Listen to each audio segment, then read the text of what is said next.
அளவுக்கு அந்த விஷம் வந்து அப்படியே பொங்கி வழிஞ்சுச்சாம். அப்படி நடந்து கொண்டிருக்கையில், நம்மளுடைய தேவர்களும், அசுரர்களும் யார தேடி போனாங்க அப்படின்னா, நம்ம சிவபெருமானத்தான் தேடி போனாங்க. நமக்கு ஒரு துன்பம் வந்துச்சு அப்படின்னா, யார தேடி போகணும்?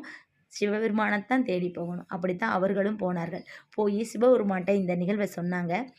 பாற்கடல கடையும்போது, முதல்ல வந்தது ஆழகால விஷம் தான். அதோட தாக்கம் எங்களால தாங்க முடியல. நாங்க என்ன பண்ண அப்படின்னு கேட்கல. சிவபெருமான் உடனே சொன்னாரு, "கவலைப்படாதீங்க நான் இருக்கேன்னு" சொல்லிட்டு, அந்த ஆழகால விஷம் கடல்ல இருந்து வரக்கூடிய ஆழகால விஷம் எப்படி இருக்கும்னு ஒரு கற்பனை பண்ணி பாருங்களேன், உங்களுக்கே தெரியும். அந்த ஆழகால விஷத்த என்ன செஞ்சாராம், அப்படியே கையில எடுத்து ஒரு பழம் சாப்பிட்டா எப்படி விரும்பி சாப்பிடுவோம், அது மாரி எடுத்து அப்படியே டபக்குன்னு வாய்க்குள்ள போட்டாராம். போட்டுட்டு அவர் தொண்டையோட நின்னுக்கிருச்சாம் அந்த விஷம். உடம்புக்குள்ள போனா எப்படி இருக்கும்? தொண்டையோடயே நின்னுக்கிருச்சு. அதுக்கு தான் அவருக்கு பெயர் நீலகண்டன் அப்படின்னு சொல்லி நம்ம அவர கூப்பிடுறோம். நீலம்னா கடல சார்ந்தது. அந்த கண்டம்ங்கிறது விஷத்தன்மை உடையது. அந்த நீலகண்டன்